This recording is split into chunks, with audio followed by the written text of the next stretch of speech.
أعوذ بالله من الشيطان الرجيم. بسم الله الرحمن الرحيم. الحمد لله رب العالمين. الحمد لله رب العالمين. الحمد لله رب العالمين. Assalamu alaikum wa rahmatullahi ta'ala wa barakatuh. The entire APRC membership and the people of Fonyi Berefet, I think, the constituency of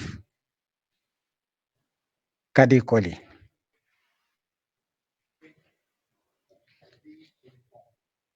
former Honorable Colley. I've heard all what she said. Somebody sent me the audio. Contrary to what she is claiming, that I was happy,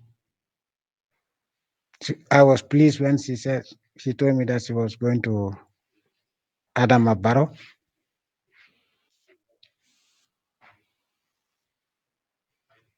Yes, she told me she got my number from somewhere, and I asked her how she got my number. Because I did not talk to Amie Colley for almost 7 months.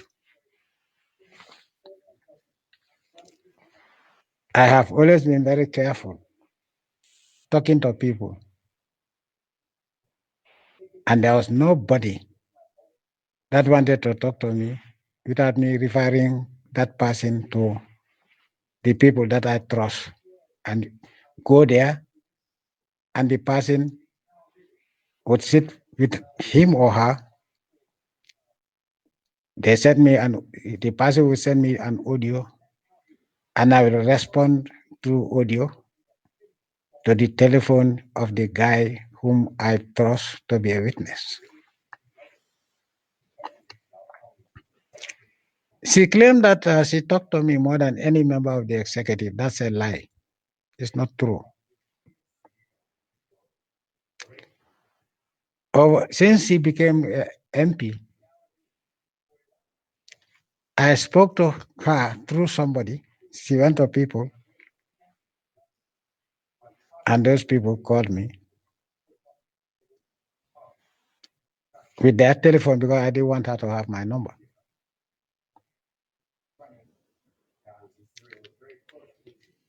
I spoke to her, if I'm not mistaken, for the entire time that she has been an MP for APRC, 7 times.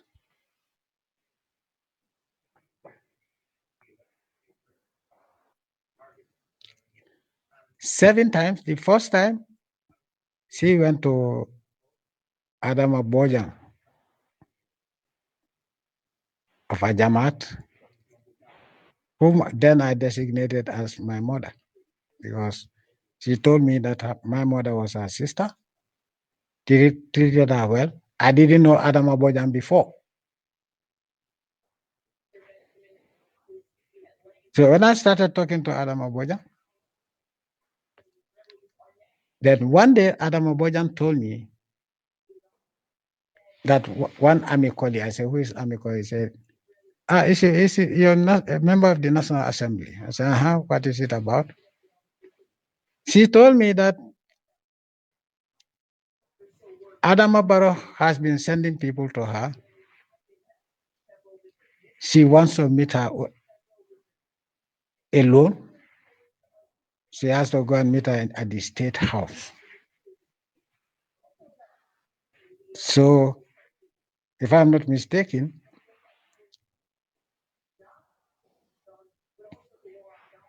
she wanted to know my opinion.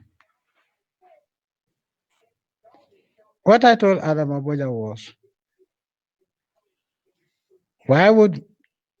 she's not the leader of the APRC team in the National Assembly. And so, if Adama Barrow wants to talk to a parliamentarian, to the APRC members of National Assembly, he should he should talk to the entire, all the members of the National Assembly representing Fonyi. But why would he single her out?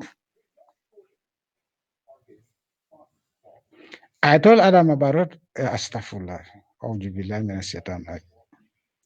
I told Adam Abojang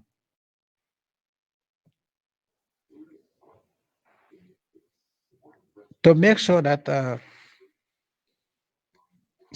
advise, to warn this lady and let her call the APRC leaders in the National Assembly. Because she also told me that they also wanted to talk to her, so that they talk to me, so they want to go to her. I made it very clear, if Adama Barrow wants to talk to any member of the National Assembly representing the APRC, he should talk to all of them, or two of them or three of them can go. That is the men, not the woman.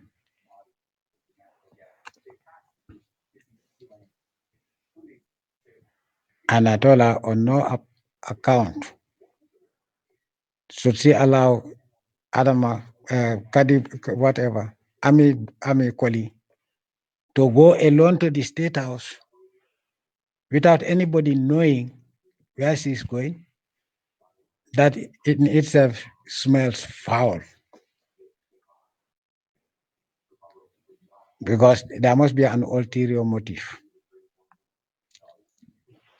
So she could, for some reason, Adam Babojan told me that the MPs were busy.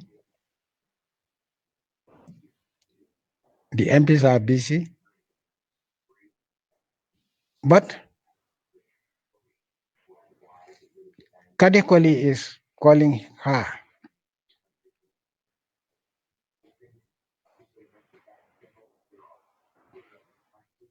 I told Adam Bojang to make an appointment with her the day I gave her the date and day when she should call Amie Colley, to go to her, and I talked to her about everything.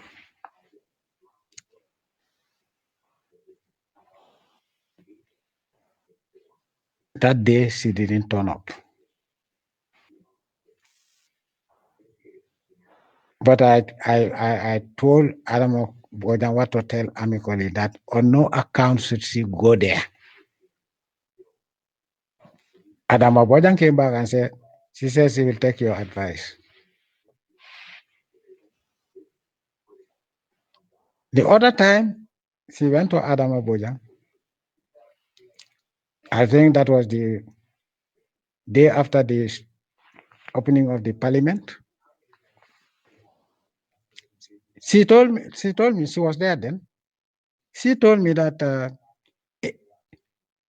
and she said in Jola, nanona niseno kanyanak, pasafu bukaku ko paspas benapa joben yo pasof kanyanak kumbo pio mahaji kero, that he wants to talk to me privately, only her and him at the State House.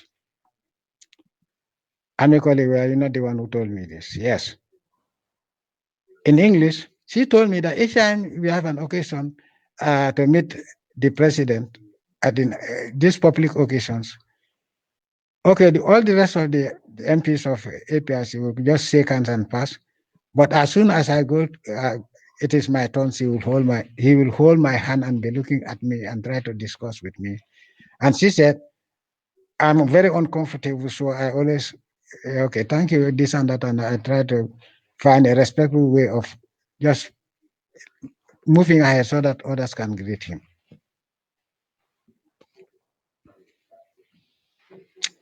It was then that I told her, sleep with him. That's what I told her. No, I'll never do that. This and I say, okay, no, listen to me. Adam Aboja was sitting. It was Adam Aboja's telephone, because I don't want to call her and she gets my telephone. So if she's saying that she has been talking to me for a long time.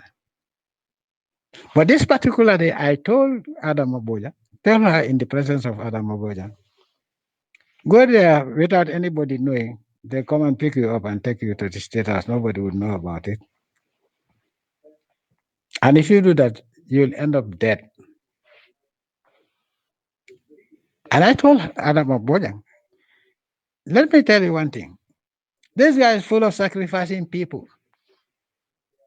At that time, just before that, somebody was killed in a human sacrifice that I know. I told Adam Abojang, this man is looking for a Jola man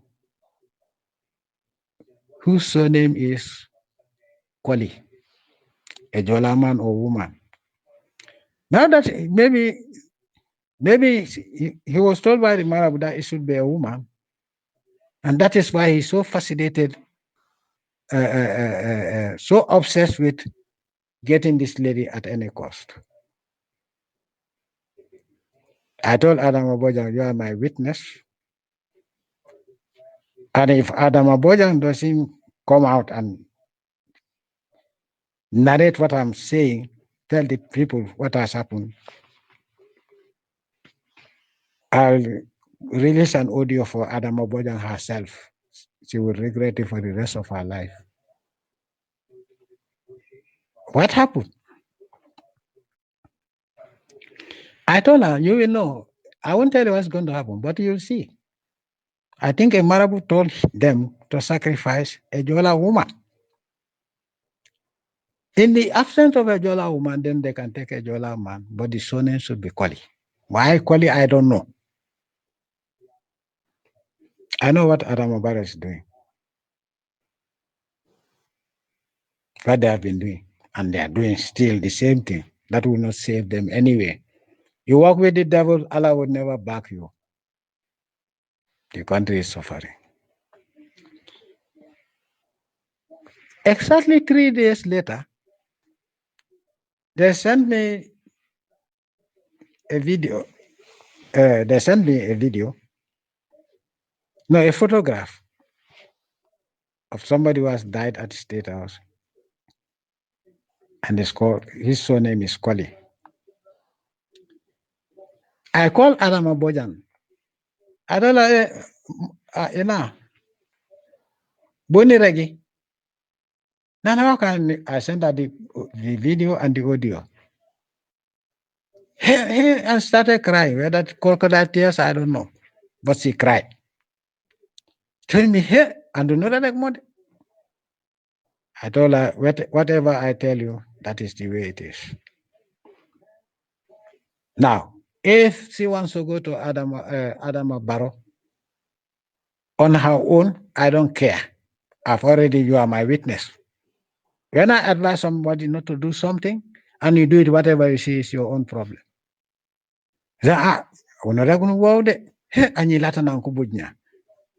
They destroy somebody's son's life. I told her, it is not possible. I was at State House for 22 years. We have a maintenance team that does all the work. In the event that they cannot fix that type of work, they will call somebody, a private guy, who has the means and the tools to do that, and they work with him. I told her, on no occasion would somebody be working alone in any part of the State House who is not part of the maintenance team. So for them to say that this guy was working there and he died there until the body decomposed, they are lying. They sacrificed him. Now, after sacrificing him, somebody is working at the State House. He dies. With all the security that is there, nobody was supervising him. Would Gambians believe that? Even the most idiotic Gambian would not believe that. But now, they know that if they take the body out and throw it somewhere, people will identify that this was the guy who was working at the State House. That's why they allowed the body to decompose. But thank God, the boy himself informed his people that he has a contract at the State House. So when everybody was talking, and then that was the time she discovered a body that is completely decomposed. In that case, in the Gambia, I don't think we'll have the doctors that will be able to make a postmortem to know exactly how this guy died, whether he was poisoned or whatever. The body has decomposed. If he was hit in the head or whatever they did to him to die. But they knew that if they took the body out when he was when they killed him, people will see what has happened to his body, what happened to him until he died. So that's why they allowed the body to decompose almost beyond recognition. And Adama was shocked. And you know what and to come again but I told her, whatever I tell you, you will see. I give my advice. And that was, I think, the third time I spoke to Adama Boja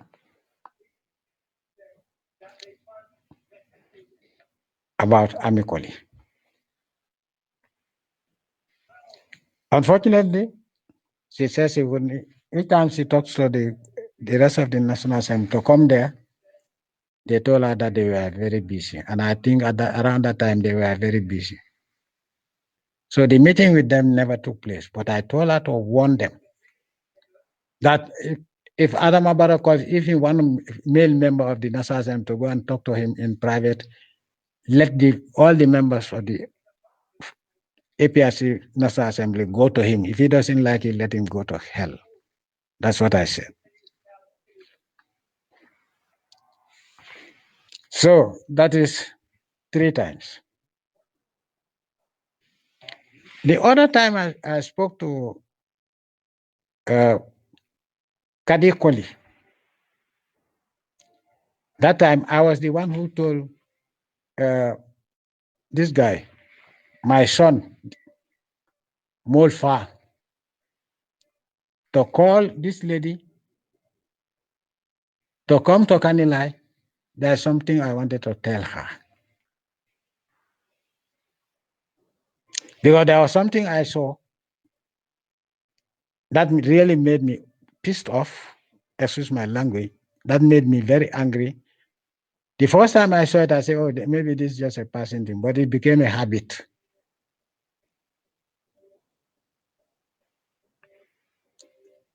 Okay. She had been complaining to Molfag, one, that everybody is trying to fight her.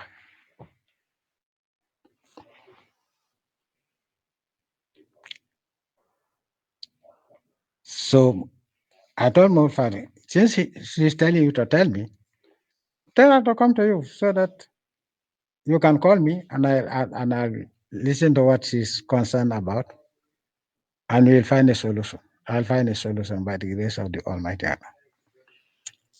She said that she doesn't know what's going on, but she doesn't understand. It's like everybody is fighting her.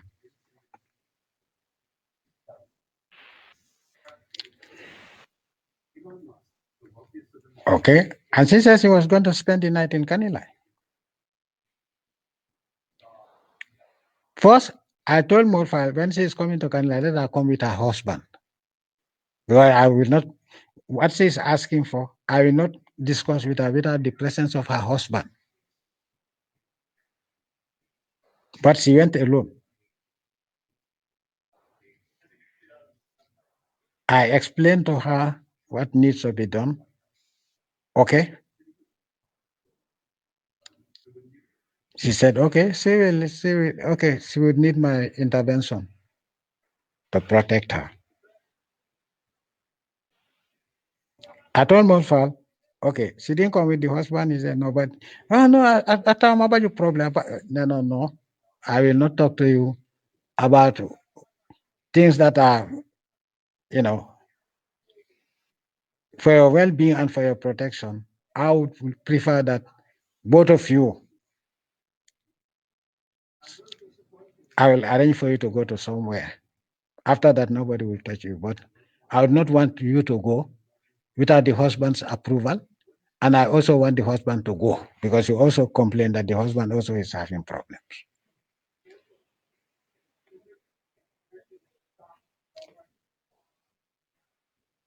Then the husband also made an audio after that because Mofat said he explained to the husband everything.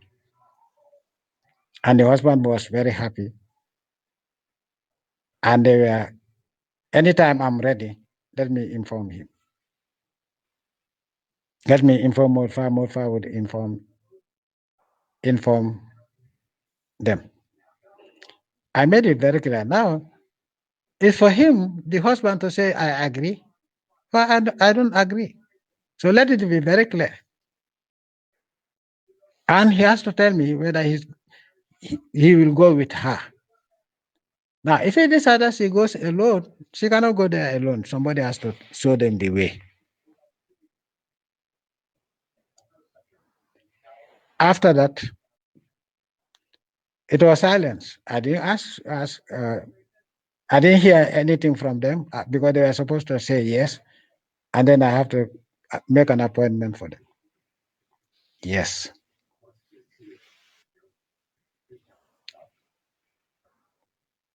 That was. Then she said she wanted to talk to me. My son told me, that's the alcalde of Kanila. Annually, Nana Mambeka Sankeni Wafde. I said, okay, no problem. Let her come there.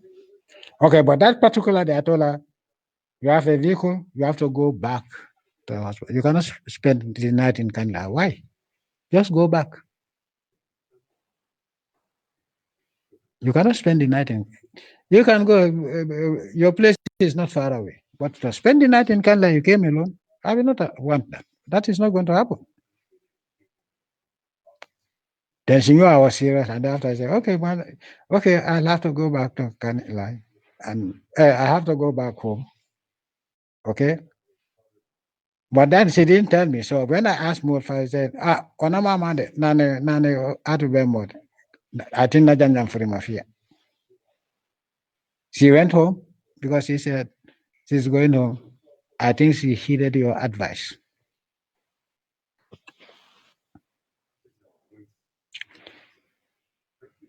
The last thing at Kanilai, my last talking to her, remember that it was 2 times, 3 times Adama Bojang. Now 2 times Molfa, that makes it 5. And I will tell you what she said. You sing, and Molfa was also there. I told Molfa, you have to sit and hear everything that's going on. And if somebody say, no, I want to talk to you alone, I will tell her, but you trusted Molfa to tell him that you want to talk to me.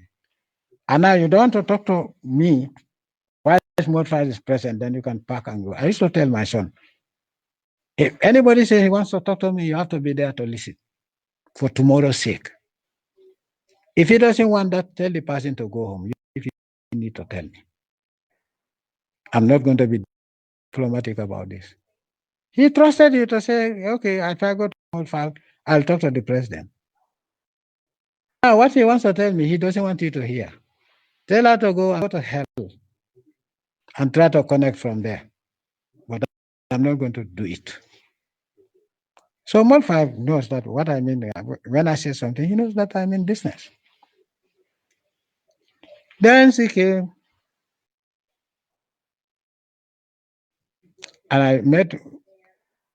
I told Molfa, as usual, the same rule. No. Amically, what did you tell me? But before you came, I knew about what it was that you wanted to tell me. Because I knew what was going on. Okay? Before you didn't know that I was aware of all what is going on. But I knew. Hey, uncle. In fact, I told you to call me daddy. He said, no, you prefer uncle. I said, okay. Hey, uncle. Yes. No, what I want to tell you is, I want to visit you. It's very urgent. And I said, what? Yeah, I have to come and see you. I told her, you, a woman, coming to Equatorial Guinea to see me. For what? No, I miss you. I can go anywhere, I told her, okay, two things. I know that if anybody comes here, if you go back to Gambia, they can arrest you because this is a lawless, satanic, okay, a lawless, satanic regime that has violated all the constitution, every provision, decent provision in the constitution. They have violated it with impunity. They will arrest you because they know that you cannot come here without a visa. And when they see the visa is Equatorial Guinea, you'll be in trouble. No, I will not be in trouble. I know I travel anywhere where I want. I say, okay, that's not the important thing. I am not going to let any woman or any man come to see me and they be in trouble at home. No, I'm problem. No, uncle. I say, okay, your husband, how would he think? How is your husband going to think about me? I told her, they've accused me falsely of raping somebody. Now, if you come, they're not accusing me of rape, but they accuse you of sleeping with me. I have had enough of it. I don't want any woman to visit me here. I've made it very clear. Fatmata Jahumpa all tried to come here, and I made it very clear. I'm not going to allow anybody to come here, a woman. And the good thing about here is that anybody who wants to see me, if I don't give approval, they will not let you come in. Because here, everybody comes with a visa. So if somebody goes to their embassy anywhere seeking a visa, they will tell me that this person wants to come to you. And with the photograph of the person. And I tell her, hell no, I don't know her or him. So I told you, you cannot, I will not. In fact, that is a non-starter. Oh, uncle, I just want to see you. I miss you. I say, you miss me. You've never seen me before. Okay, I will say I'm wrong to say you've never seen me before because when I was a president, you have seen me, but I don't know who you are. No matter how docile your husband is, he can let you go wherever you want, but I will not let you come to me and see me. And I told you, why you want to see me? We're not talking about it, but I know. Hey, uncle, how do you know? I just want to come there for there 1 week or 2 weeks and then come back. One week or 2 weeks. I will tell you, you not even come here for 2 minutes. I will not see you. And you will not enter this country without my approval. So that's the big deal. Why didn't you want that they will shatter you to pieces? And they will shatter my reputation to pieces because everybody say, oh, why would somebody go and visit him for 1 week or 2 weeks? But he refused to tell me what the real mission is, which I knew. It was discussed between you and the others. Even if that was not the mission, I'm not going to allow you to come. You are somebody's wife? Yeah, you call me uncle? Yes. You call me uncle because your mom was a friend of my mom. They were the ones who were selling at Bakau Market.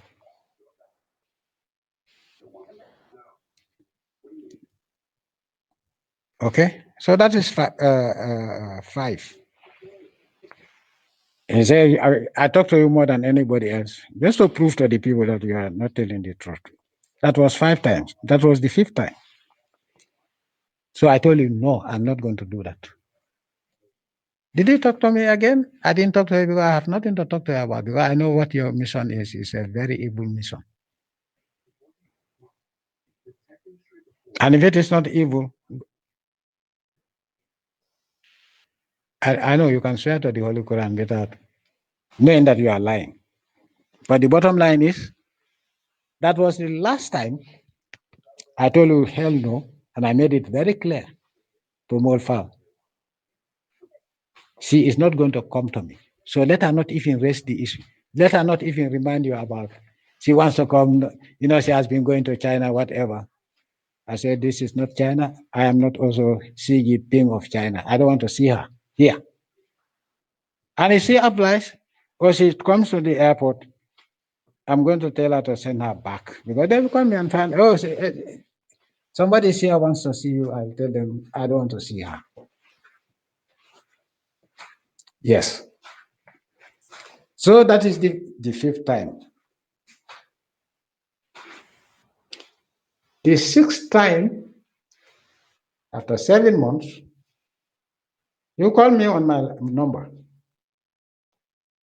And I couldn't know who it was because you are not part of the list of, you have never spoken to you directly. So how the hell did you get my number? You laughed.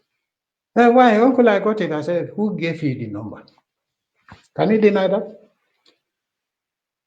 Oh, no. You see, remember I told you I wanted to come and see you and you refused this and that. You wanted to help me with these things about me and my husband, some sort of protection. I told you, what did I tell you? How the hell did you get my number? And I want to know who gave you the number. But if you don't tell me, I will know who gave you the number. It was at Marakisa. I know the guy who gave you the number. And I told her, I think you know me better than that. I don't need to call the name, but you know who it is. And how he gave it to you, I will tell you. Hey, I told her how she got the number, how the person gave her the number. Hey, Uncle, how do you know that? I said, ask Mata.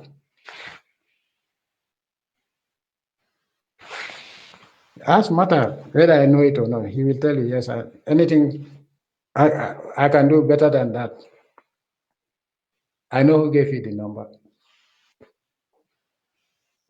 Because it was a conference call for the meeting, and the person who connected me gave you the number.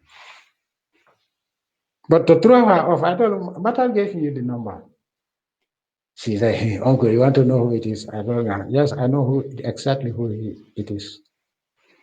But what is your problem? It's a long time. I miss you. Since then, we didn't talk for a very long time. I tell her, okay, 7 months. So why now you want to talk to me again? Because after your attempt to visit me, and I said, no, you never talk to me again.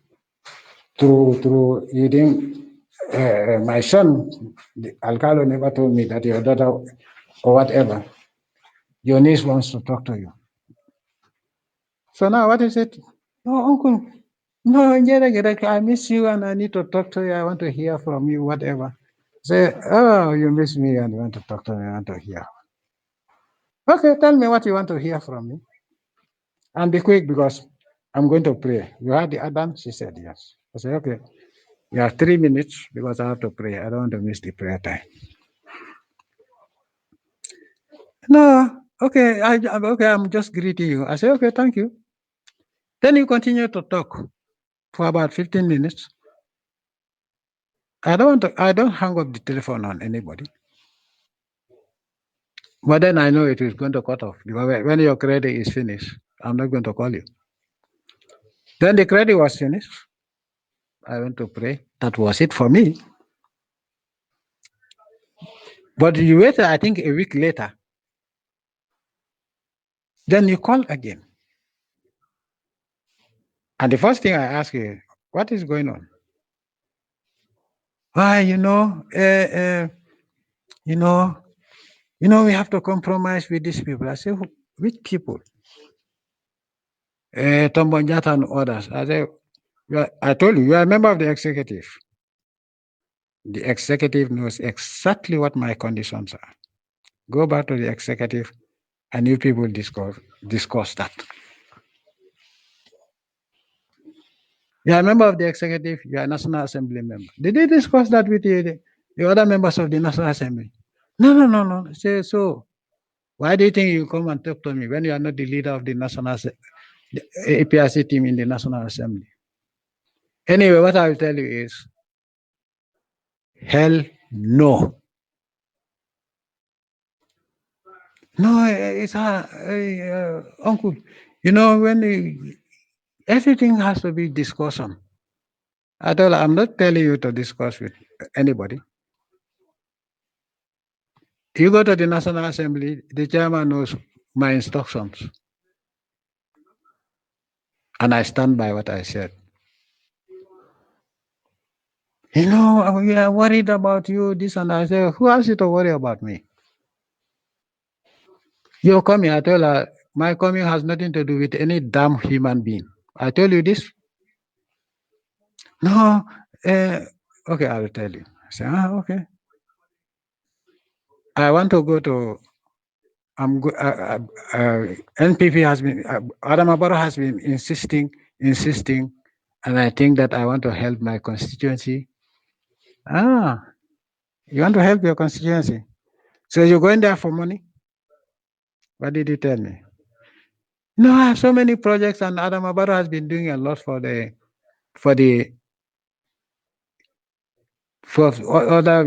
where they won, and those projects I don't want to miss for my people. I told her, you go and discuss with your people. Discuss with your people. I'm not the one who voted for you. You go back to your people and discuss with them. If they agree with what we are saying, then it's your people who voted you in who are in agreement with you. But not me. She told me no, because I think working with Adam Abaro, I will succeed in getting you back. I told her, who the hell are you to succeed getting me back? You think I'm afraid of Adam Abaro? My coming depends on the Almighty Allah, and the Almighty Allah alone, no other human being. I thought, you think I'm afraid of coming? I'm just waiting for the right time. So don't tell me, no, but people are getting discouraged, this and that. I said, yes. Ungrateful people are getting discouraged. People who don't believe in God. But let me tell you one thing. Not you, not anybody. Not Adam Abaro can prevent me from coming to the Gambia, my country, my motherland, and no other foreign power can stop me. So I told you, there's a reason I left. I knew I was going to leave before. If intelligent people who have been listening to me knew that one day I have to leave, but I'll come back. Many people now realize, I told people, irrigate bukan arithmetical. Maybe you have not been listening to my speeches in my talk. When I made it very clear, the only time you Gambians know who I am is when I leave the country. And so many people remember that from the way people are talking. I hear it. Then what did he tell me? Anyway, uncle, I have decided to I'm going to Adam Abaro. So I decided to come and tell you. I told her, you're going to do that? You said, yes. What did I warn you? Don't ever mention my name to Adam Abaro. Otherwise, when I come, you will regret it. And also, let me make it very clear. As from now, I have nothing to do with you. Let it be clear. I said, I will not insult you. The other guy, when he went, I knew you were going. But because there was a backlash, and you stayed cool, so I said, okay, let me weather the storm out. And you asked me what that means. I said, yeah. Fala Lonko said, no, no, moko etenkunjan jo apo nutip. Didn't I tell you this?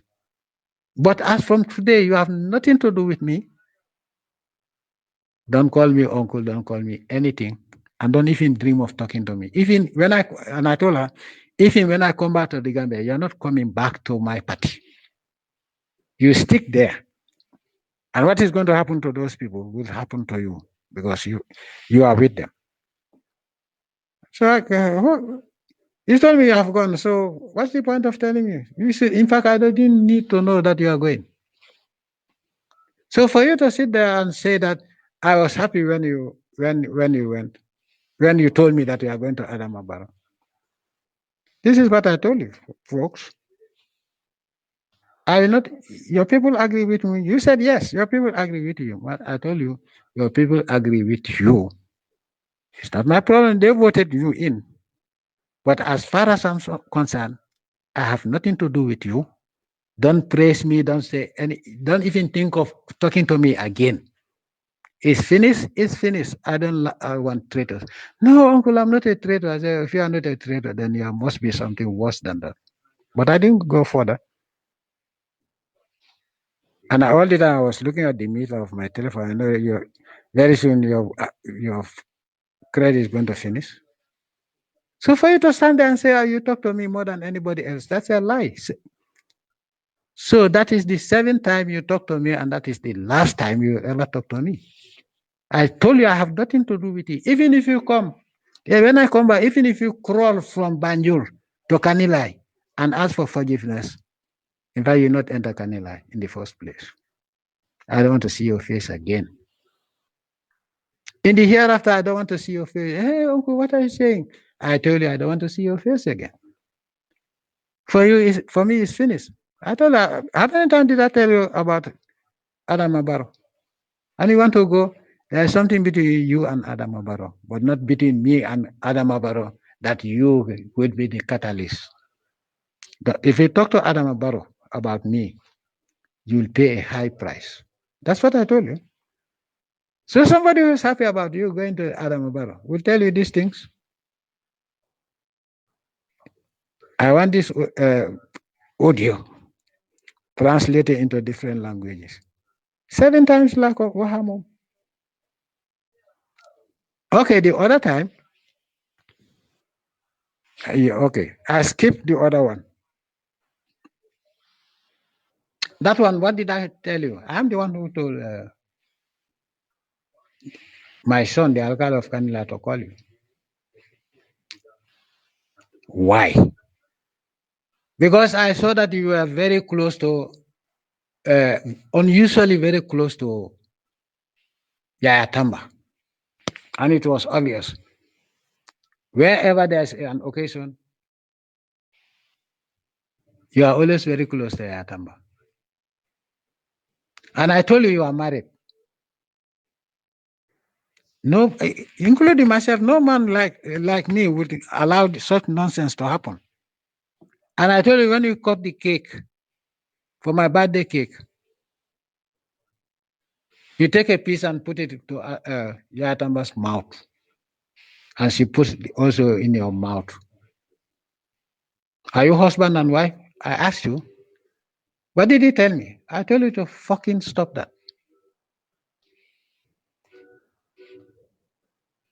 But I knew it was not. You are not going to do it. What was between you and Yatamba? To the extent that when Habib Seka went to Sintet,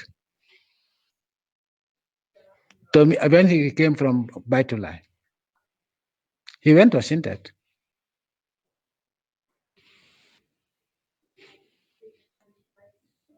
And one of the meetings also, you were the only woman there talking on behalf of those who voted for you, trying to appeal for reconciliation. But why is it that each time there's a celebration and there's a cake, it is you and Tamba who cut the cake? And I told you that is unacceptable. I don't know what type of husband you have who will accept that nonsense. People look at you. You don't cut a cake and then you put into the mouth of another male, and the male puts his paws into your mouth. That's what I told you. You said you are going to stop it. Hey, uncle, yes, you are right. You are right. I say, I don't know what type of husband you have. But maybe the husband is afraid of you because a husband who is a man will tell you, if you do that next time, I'll break your jaws.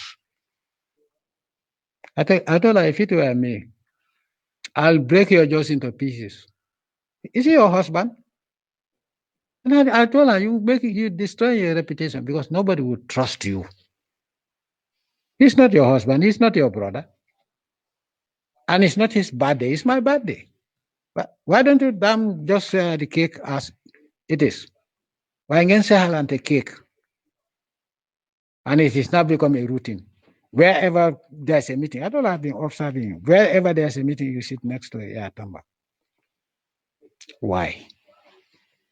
If your husband will not ask you, I, as your uncle, I'll ask you and tell you that this is rubbish and you are spoiling your reputation. But maybe Allah is exposing who the hell you are. Despite you tell me that, oh, your husband knows that you don't play. How would your husband know? But I ask you, what is it about Tamba? You are not even the deputy chair. Even if you are the deputy chair, you have no business to cut the cake and you put it into his mouth, and he takes his paw and puts the cake into your mouth. That was the last time we spoke until you called me this this. I think it was during the month of Ramadan, I think. So let me also make it clear. You are expelled from the party, APRC. And since your people, you told me that they are in agreement with you, only to realize that they are not in agreement with you, they can sue you. They can sue go to the court or go to the IEC and tell them that you cannot occupy their seat. Okay, there's a loophole that people don't know. I know the laws of the Gambia. I know what is written and what is not written.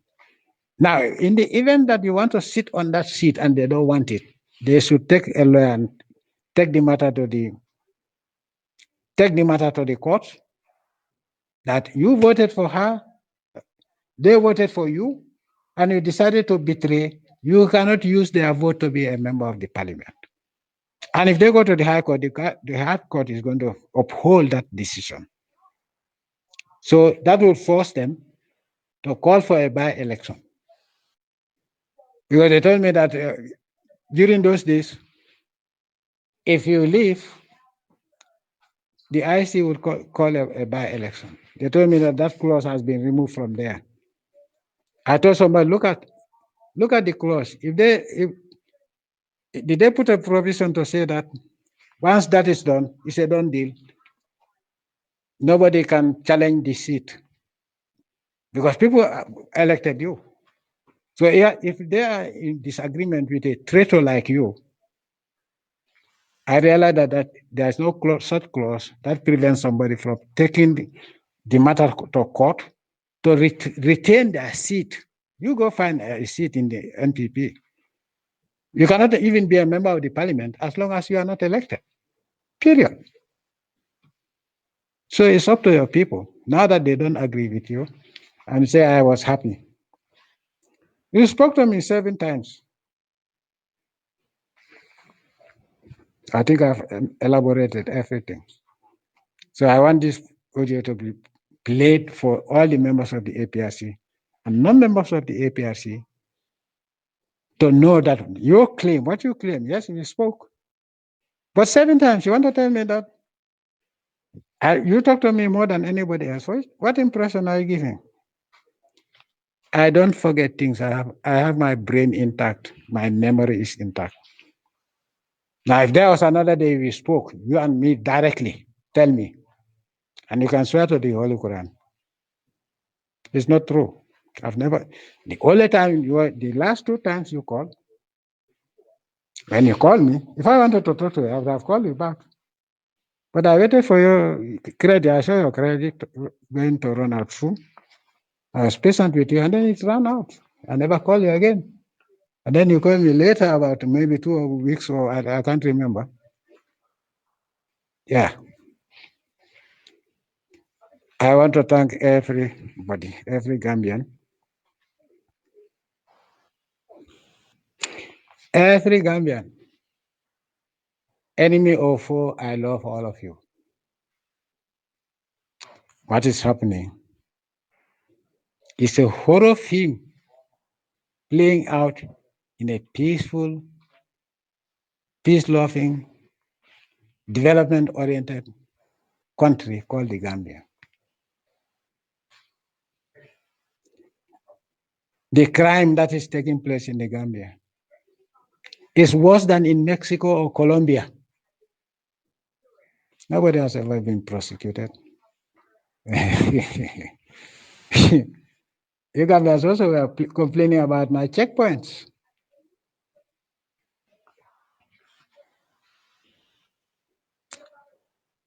When the law killed those people that killed people and they were executed, what did he tell me? He's a killer, he's this and that and that.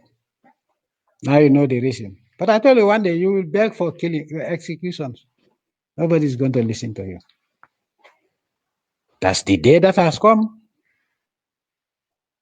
Now almost every day somebody's raped or stabbed or run over by a vehicle, robbed, raped. Everything goes in the Gambia today. All the worst criminals around our neighborhood, even far away, come. The worst drug dealers come. Containers of drugs come. But it's coming to an end. If Adam Obama thinks that he's the only one who can, in fact, if he thinks that he's the one to bring me back, he's not going to do it. But he cannot even do it. But Adam Obama, you cannot also prevent me from coming to the Gambia. Sooner or later, we will know who owns the Gambia, you or me. That day would be very nice. Very nice. Very nice. I don't want to go back to what people are talking about. In fact, I looked for the tape, the iPad. No, it's a tablet where I put everything about the oil and gas and some other thing that I don't want to tell you. Those are not the only resources we have. But I will get them back peacefully or by force, because this is robbery. And you people who sold our country, be ready. They say, I'm not coming. Let's see who's going to run. The other people are saying, hey, Jammeh should not talk about the government. Who the hell are you? You wait for me. When I come, you be at the airport and tell me, hey, Jammeh, you cannot come down. And let me, I don't want to say anything bad. I'm waiting for that day. You all wait for me, okay? You all wait for me. That is where I conclude my.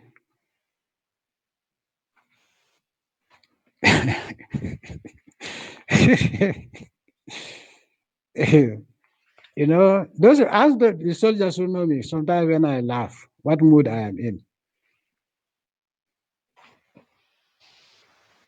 I'm praying for the Almighty Allah to speed up the day and time. I don't think I'm going to sneak into the country like that. No, I'm not a coward. The way I left, the whole world saw me going red carpet to the plane.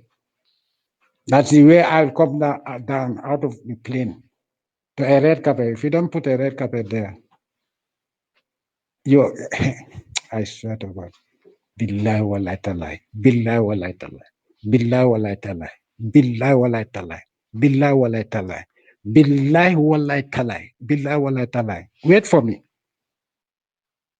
Wait for me. You think I will lie and say there's no oil? Americans, they know there's oil in the Gambia. Everybody knows. They all know. What is in Senegal is not commercially viable. In fact, somebody was talking about it, giving the impression. They say it took them how many years for them to finish the process to start drilling in Senegal? Do you know why? And then they started drilling for the oil directly because I made it very clear. I did everything. It's now a question of bringing a rig to dig, because even the wells have been designed. That's how they came quickly and then jumped to the Gambia. This far oil, I know them. But anyway, I don't want to talk about it. It's, it's history for now until I come. Until I come. My country, the Gambia, until I come. Nobody will colonize us twice. Unfortunately, they are colonizing for 80 years because of the. Thank you very much.